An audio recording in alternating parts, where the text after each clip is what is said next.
Hello everyone and welcome to my channel. Today's topic is right to protest. Right to protest topic to আপোনালোকে essay কাৰণে চাই থব নাইবা question আহিব পাৰে যে write a note on right to protest with relevant provision of the Constitution of India. নাইবা prelims question fame হ'ব পাৰে যে right to protest to Indian Constitution কোনটো article দ্বাৰা cover কৰিছে বা কোনবিলাক article right to protest to constitute কৰিছে। So বিভিন্ন ধৰণৰ protest হৈ থকা আমি দেখিবলৈ পাই আহিছো। বৰ্তমান ফাৰ্মাৰ্ছৰ প্ৰটেষ্ট চলি আছে against the three contentious farmers bill Shaheenbagh প্ৰটেষ্টৰ ওপৰত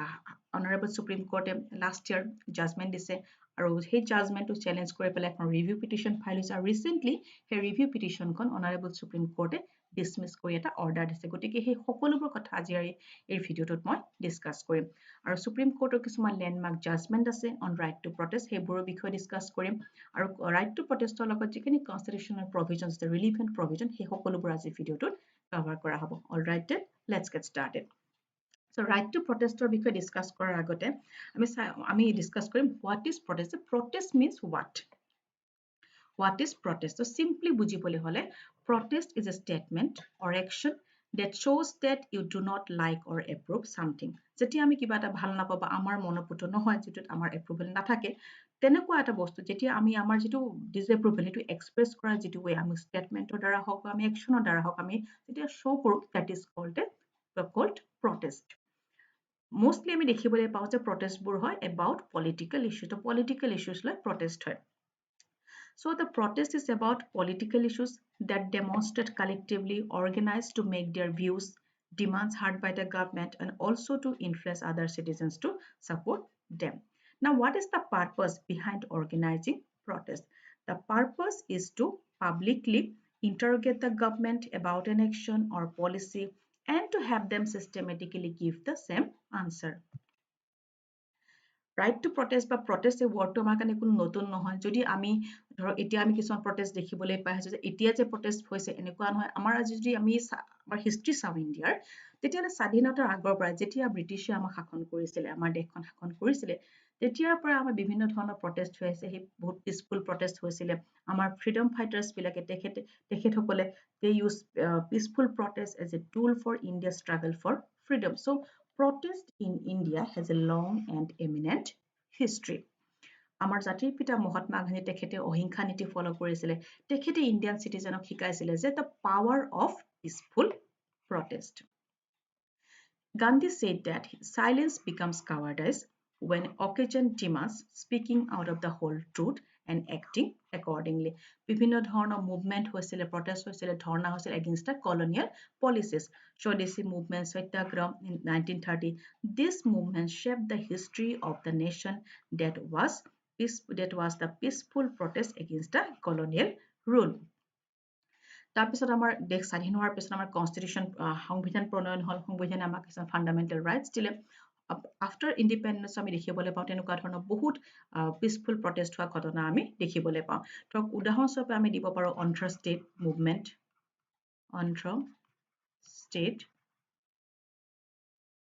মুভমেন্ট পট্টি শ্ৰীৰামুল্লা নামৰ এজন এক্টিভিষ্ট আছিলে তেখেতে বিচাৰিছিল যে তামিল স্পিকিং যিখিনি পিপল Tamil speaking people খিনিৰ কাৰণে on the basis of language যেখন separate state form হ'ব লাগে তাৰ কাৰণে তেখেতে গভৰ্ণমেণ্টক এখন ডিমান্ড দিছে যে ল্যাঙ্গুৱেজৰ বেসিছত state form হ'ব লাগে আৰু তেখেতে আমৰণ অনুসৰণ কৰিছিলে ফাৰ্স্ট টাইম টু ডেথ কৰিছিল আৰু তাৰ ফলস্বৰূপে অন্ধ্ৰ ষ্টেটখন ফৰ্ম হৈছিল ঠিক তেনেকৈ আমি ক'ব পাৰো চিপকো মুভমেন্টৰ কথা চিপকো মুভমেন্ট হৈছে এটা ফৰেষ্ট কনজাৰভেশ্যন মুভমেন্ট 2011 ত হৈছে আপোনাৰ anti corruption movement anti-corruption movement under the guidance of Anna Hazare. 2012 ত আপোনাৰ নিৰ্ভয়া movement.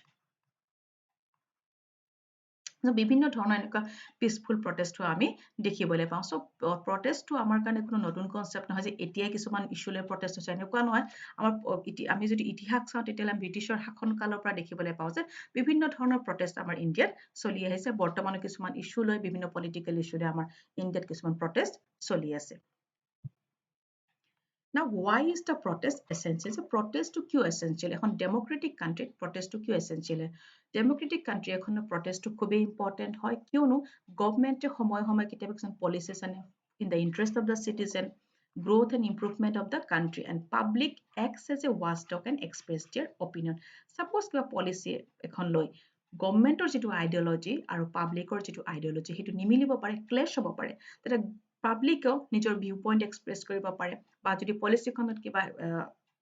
লেকুনা আছে সেইটো দেখুৱাই দিব পাৰে, নিজৰ অপিনিয়ন দিব পাৰে বা এক্সট্ৰা ডিমাণ্ড কিছুমান পুট কৰিব পাৰে গভৰ্ণমেণ্টক, বা গভৰ্ণমেণ্টক সেই যিবিলাক লেকুনাবিলাক আছে তাৰ দ্বাৰা কাৰেক্ট কৰিব পাৰে। That's why protest is very essential in a democratic country, and peaceful protest is the basic characteristic of a democratic country. So the right to protest is one of the core principles on which democracy survives and strives.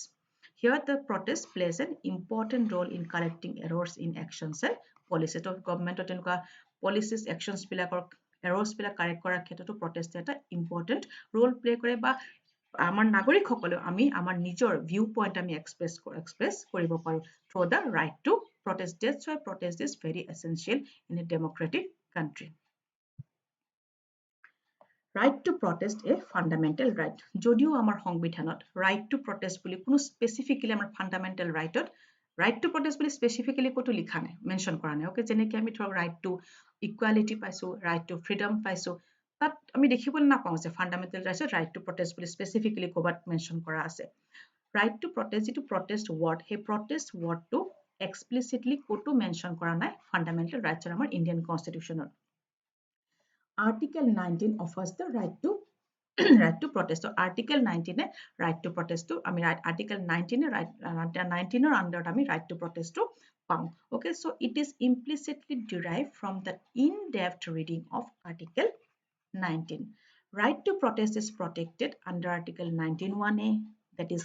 right to freedom of speech and expression, 19(1)(b), that is right to meet peacefully without arms, and 19(1)(c), that is right to form association or trade unions. So this article constitute the right to protest on the basis that protesters can exercise his right to hold a protest against any issue of national interest or social interest. So Article 19 under আমাক যেনেকে কিছুমান আমাক ধৰক freedom of speech and expression দিছে, freedom of peacefully assemble আমাক এইবিলাক অধিকাৰ আমাক দিছে, ঠিক তেনেকে সেই অধিকাৰবোৰ দিয়াৰ লগতে কিছুমান সেই অধিকাৰবোৰৰ ওপৰত কিছুমান ৰেষ্ট্ৰিকশ্যনো আৰোপ কৰিছে। সেইটো অধিকাৰবোৰো দিছে Article 19ত, লগতে Article 19ত কিছুমান সেই অধিকাৰবোৰৰ ওপৰত কিছুমান ৰেষ্ট্ৰিকশ্যনো আৰোপ কৰা হৈছে, আৰু সেই ৰেষ্ট্ৰিকশ্যনবোৰ হ'ব লাগিব কি, ৰেষ্ট্ৰিকশ্যনবোৰ হয় ৰিজনেবল ৰেষ্ট্ৰিকশ্যন। চ' ইয়াৰ দ্বাৰা গভৰ্ণমেণ্ট বা এডমিনিষ্ট্ৰেশ্যনক পাৱাৰ দিয়া হৈছে যে য'ত নেচেচাৰী তাত গভৰ্ণমেণ্ট বা এডমিনিষ্ট্ৰেশ্যনে কিছুমান ৰেষ্ট্ৰিকশ্যন আৰোপ কৰিব পাৰে বা ৰেষ্ট্ৰিকশ্যন ইম্প'জ কৰিব পাৰে, কিন্তু সেই ৰেষ্ট্ৰিকশ্যনবোৰ আৰ্বিট্ৰাৰী হ'ব নোৱাৰে, সেই ৰেষ্ট্ৰিকশ্যনবোৰ হ'ব লাগিব ৰিজনেবল restrictions. So এফালে পাৱাৰ দিছে Article 19 আৰু এফালে আমাক সেই পাৱাৰবোৰৰ ওপৰত আমাক কিছুমান ৰিজনেবল ৰেষ্ট্ৰিকশ্যন আৰোপ কৰিছে। So Article 19(1)(a) freedom of speech and expression ওপৰত যিবিলাক ৰিজনেবল ৰেষ্ট্ৰিকশ্যন দিছে under clause 2 of Article 19, সেইবোৰ হৈছে sovereignty and integrity of India, security of the state, friendly relation with foreign state, public order, decency or morality, defamation and incitement of an offense. 19(1)(b) ওপৰতো reasonable restriction আৰোপ কৰা হৈছে Article 19 clause 3 জৰিয়তে। Assembly must be peaceful, যেতিয়া assemble হ'ব মানুহে বা protest এটা কৰিব সেইটো হ'ব লাগিব কি পিচফুল নন ভায়লেণ্ট, তেতিয়া সেই প্ৰটেষ্টটো হয় legal protest. It must be unarmed, without arms assemble হ'ব লাগিব। ঠিক তেনেকে 19(1)(c) ওপৰত ৰিজনেবল ৰেষ্ট্ৰিকশ্যন ইম্প'জ কৰা হৈছে by Article 19 clause 4, public order, morality, sovereignty or integrity. Now I will discuss the landmark decision of Supreme Court on right to protest. Ramlila Maidan incident versus Home Secretary, Union of India and others. A case of Supreme Court কৈছিলে যে Supreme Court held that citizens have a fundamental right to assembly and peacefully protest that cannot be removed from arbitrary executive or legislative action. যে citizenৰ peacefully assemble হোৱাৰ right আছে, পিছফুলি protest কৰাৰ right আছে, সেইখিনি সংবিধানে আমাক প্ৰদান কৰিছে। গতিকে যেতিয়া নাগৰিকসকলে বা কোনোবা ধৰক পিছফুলি এছেম্বল হৈছে বা কিবা এটা বস্তু বা পলিচিৰ এগেইনষ্টত বা যিকোনো এগেইনষ্টত তেওঁলোকে পিছফুলি প্ৰটেষ্ট কৰিছে, তেনেকুৱা ক্ষেত্ৰত এক্সিকিউটিভ বা লেজিসলেটিভ বা কোনো আৰ্বিট্ৰাৰী লেজিসলেটিভ বা এক্সিকিউটিভ একশ্যনৰ দ্বাৰা তেওঁলোকক তাৰ পৰা ৰিমুভ কৰিব নোৱাৰে যদি প্ৰটেষ্টটো কি হৈছে পিচফুল প্ৰটেষ্ট হৈছে সেইটো ৰায়দান দিছিলে ৰামলীলা ময়দান কেছটোত second case is Maneka Gandhi versus Union of India in this case Justice Bhagawati stated that if democracy means the government of the people it's obvious that every citizen must have the right to participate in democratic process. যদি ডেমক্ৰেচিটো পিপুলৰ government হয় তেতিয়াহ'লে প্ৰত্যেক চিটিজেনৰ right আছে যে democratic প্ৰচেছত participate কৰা and allow him to intelligently exercise his right to make a choice a free or general discussion of public issue is absolutely essential. যিহেতু democratic চিষ্টেমটো পিপুলৰ গভৰ্ণমেণ্ট হয় পিপুলে ডেমক্ৰেটিক চিষ্টেমৰ প্ৰচেছত পাৰ্টিচিপেট কৰিব পাৰে গতিকে প্ৰত্যেক নাগৰিকৰ এইটো অধিকাৰ আছে যে যিকোনো পলিচি বা পাব্লিক ইছ্যু লৈ নিজৰ ভিউ এক্সপ্ৰেছ কৰিব পাৰে নিজৰ চইচ এক্সপ্ৰেছ কৰিব পাৰে পাব্লিক ডিছকাশ্যনত টেক পাৰ্ট ল'ব পাৰে Next case is Amit Shahani versus Commissioner of Police. It is a Sahinbag protest case. Okay, so last year এইটো কেছৰ ওপৰত জাজমেণ্ট দিছিলে অনাৰেবল সুপ্ৰিম কোৰ্টে এই কেছটোত Amit Shahani কেছটোত supreme court held that public places cannot be occupied for indefinite period. যেটো protest হৈছিলে Sahinbag protestত তেওঁলোকে পাব্লিক প্লেস এটা অকুপাই কৰিছিলে বহু দিনৰ কাৰণ তাৰ ফলত কি হৈছিলে পাব্লিকৰ বিভিন্ন ধৰণৰ প্ৰবলেম হৈছে তেওঁলোকৰ ৰাইট টু মুভমেন্ট বা বিভিন্ন ধৰণৰ তাত আনুষংগিক প্ৰবলেম হৈছিলে যেহেতু এই পাব্লিক প্লেস এটা তেওঁলোকে অকুপাই কৰে তাত বহু দিনৰ কাৰণে প্ৰটেষ্টটো চলাইছিলে okay so that's why supreme court held that public places cannot be occupied for indefinite periods of protestor নামত public place এটা indefinite periodৰ কাৰণে অকুপাই কৰিব নোৱাৰে So administration has the right to clear this area. So তেনেকুৱা ক্ষেত্ৰত administrationৰ right থাকে যে তেনেকুৱা area এটা clear কৰাৰ কাৰণে আৰু এই Amit Shahani কেছটোত Honorable Supreme Court মজদুৰ কিষাণ শক্তি সংগঠন versus Union of India another কেছটোৰ reference to দিছিলে okay এই আপোনাৰ মজদুৰ কিষাণ শক্তি সংগঠন যেটো কেছ তাত এটা যন্তৰ মন্তৰত আপোনাৰ protest এটা হৈছিলে okay So that local যিখিনি residents আছে local residents খনৰ যিটো right to commute আৰু protester right to hold demonstration সেই দুটাক balance কৰি পেলাই সুপ্ৰিম কোৰ্টে পুলিচক ডাইৰেকশন দিছিলে যে পুলিচে যাতে proper mechanism use কৰি protesters বিলাকক এটা লিমিটেড এৰিয়া প্ৰভাইড কৰে যত তেওঁলোকে প্ৰটেষ্ট কৰিব পাৰে কাৰণ তাৰ ফলত যন্তৰ মন্তৰ তেওঁলোকে দীৰ্ঘদিন ধৰি প্ৰটেষ্ট কৰাৰ ফলত লোকেল ৰেসিডেন্টস বিলাকৰ প্ৰবলেম হৈছিল ওকে সেই কাৰণে সেই মজদুৰ কিষাণ শক্তি সংগঠন কেছটো পুলিচক ডাইৰেকশন দিছে যে পুলিচে প্ৰপাৰ মেকানিজম ইউজ কৰি প্ৰটেষ্টাৰ বিলাকক প্ৰটেষ্ট কৰাৰ কাৰণে এটা লিমিটেড এৰিয়া প্ৰভাইড কৰিব লাগে যাতে সেইখিনি এৰিয়াত থকা মানুহৰ কোনো অসুবিধা নহয় ওকে গতিকে সেই মজদুৰ কিষাণ শক্তি সংগঠনৰ কেছটো ৰেফাৰেন্সটো অমিত শাহানী কেছটো আনিছিলে যেহেতু অমিত শাহানী কেছটো শাহিনবাগ প্ৰটেষ্টত তেওঁলোকে পাব্লিক প্লেস এটা অকুপাই কৰি দীৰ্ঘদিন ধৰি প্ৰটেষ্ট চলাইছিল যাৰ ফলত পাব্লিকৰ অসুবিধা হৈছিল কিয়নো সংবিধানে আমাক ৰাইট দিছে ওকে আমাক ৰাইট টু প্ৰটেষ্ট দিছে কিন্তু ৰাইট টু প্ৰটেষ্ট দিছে বুলি আমি আমাৰ নিজৰ ৰাইট টু এনজয় কৰাৰ কাৰণে আমি আনৰ ৰাইট এনজয় কৰা আমি কেতিয়াও বাধা প্ৰদান কৰিব নোৱাৰো সেই কাৰণে কনস্টিটিউচন সেইখিনিৰ কাৰণে ৰিজনেবল কিছুমান ৰেষ্ট্ৰিকশন আৰোপ কৰা হৈছে বা তেনেকুৱা ক্ষেত্ৰত এডমিনিষ্ট্ৰেচনক পাৱাৰ দিয়া হৈছে এডমিনিষ্ট্ৰেচন তেনেকুৱা ক্ষেত্ৰত প্ৰপাৰ মেকানিজম ইউজ কৰি কিছুমান ব্যৱস্থা ল'ব পাৰে বা তেনেকুৱা এৰিয়াৰ পৰা প্ৰটেষ্টাৰ্স বিলাকক নি লিমিটেড এৰিয়া এটা প্ৰভাইড কৰি য'ত তেওঁলোকে প্ৰটেষ্টটো কন্টিনিউ কৰিব পাৰে আৰু যাৰ ফলত উচৰ পাজৰ মানুহ বা যিখিনি লোকেল ৰেসিডেন্টস বা আনৰ ৰাইট বিলাক এনজয় কৰাত কেতিয়াও কোনো প্ৰবলেম নহয় আৰু অমিত শাহানী এই কেছটো যেটো আপোনাৰ জাজমেন্টটো দিছিলে লাষ্ট ইয়াৰ আই থিংক অক্টোবৰত হ'ব 2020 দিছিলে সো এইটো কেছৰ এগেইনষ্টত সেই যেটো জাজমেন্ট দিছিলে জাজমেন্টটো চ্যালেঞ্জ কৰি পেলাই এখন ৰিভিউ পিটিশন ফাইল কৰা হৈছিল মই ডিসকাস কৰিম হেতু বিষয়ও তো আৰু এইখিনি সুপ্ৰিম কোৰ্টে আৰু এটা কথা কৈছিল যে কেতিয়াবা দেখা যায় কিছুমান স্পন্টেনিয়াস প্ৰটেষ্ট হঠাতে ধৰক প্ৰটেষ্ট ষ্টাৰ্ট হৈ যায় পাব্লিক প্লেছত হৈ যায় কৈছে হেনেকুৱা ক্ষেত্ৰত সেইখিনি লৈকে ঠিকই আছে যে পাব্লিক প্লেছত হঠাতে কিবা এটা প্ৰটেষ্ট এটা ষ্টাৰ্ট হৈছে ওকে কিন্তু সেই স্পন্টেনিয়াস প্ৰটেষ্টটো যদি বহু দিনলৈকে থাকে that means the prolonged period okay যদি বহু দিনলৈকে থাকে তেতিয়ালে পাব্লিক প্লেছত হয় তেতিয়া তাৰ ফলত কি হয় যে তাৰ ফলত পাব্লিকৰ বিভিন্ন ধৰণৰ অসুবিধা ৰাইট টু মুভমেন্ট বিভিন্ন ধৰণৰ ক্ষেত্ৰত অসুবিধা হয় গতিকে সুপ্ৰিম কোৰ্টে তেতিয়া কৈছিলে যে যদি প্ৰলংড